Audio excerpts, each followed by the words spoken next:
once or twice to zoom out. You can always zoom up here as well, just to see the whole screen. Okay, and the root of one of our major problems that you might encounter is this button here, the auto insert keyframe button. That's a feature we're not going to use, and I've noticed for some of you that's just on when you start Animate for the first time, and it's preventing a lot of your tools from working correctly. So right away, if your screen looks like mine, you can just click on that button to disable it if it's on. So you'll see it as like a light gray outline, turn it off.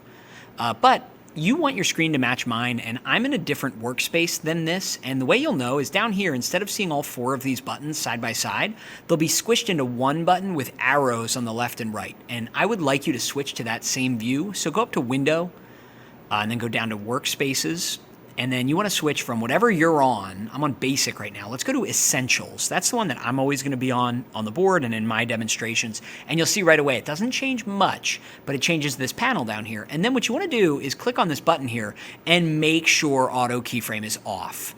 Okay? It should be now, and you can't even turn it on right now, but if that is still like selected or has a check mark, you just want to click it to disable it and get off of that. Okay?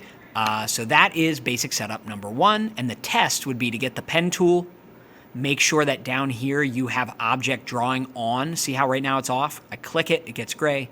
Now I should be able to click, click, click, click, and if I go back to where I started, it'll give me that little circle on my cursor. I click there, switch to the pointer, I should be able to click on this, and it lets me move the whole shape, okay? If it wasn't working, when you go to do this, it would just give you one of the lines. And now that it's selected, I can go over to the fill here and I can pick a color. That is a clue that everything is working. Okay, so that was the big thing. The other thing I'm going to show you real quick is, notice when I use the pen tool, I get this nice blue line showing me what my next line is going to look like. And if I curve or whatever, to turn that on, you go to Edit, Preferences, Edit Preferences, like this, Edit, Preferences, Edit Preferences. You go to Drawing, the final option, and where it says Pen Tool, the second thing in here, it says Show Pen Tool Preview. That's probably off by default.